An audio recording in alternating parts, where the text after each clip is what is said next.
এগুলো এভাবে সিল করা থাকার পরে এগুলো দিয়ে পানি পড়তেছে, কি একটা আছে চিন্তা করা যায়। পুরো গাড়িতে পানি।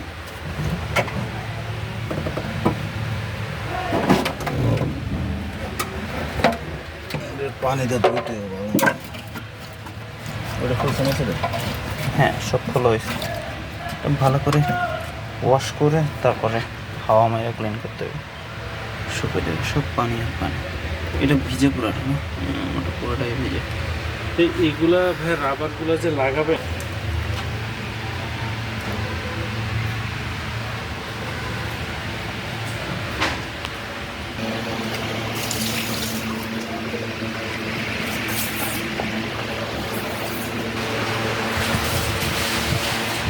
এই গাড়িটা মূলত পানি ঢুকেছে, পানি ঢুকে গাড়ি থেকে এত পরিমাণ ব্যাড স্মেল বের হচ্ছে। আমরা এখন সব খুললাম, সব খুলে এগুলা শুকাবো, ক্লিনিং করতেছি। দেখতে পাচ্ছেন সব পানি।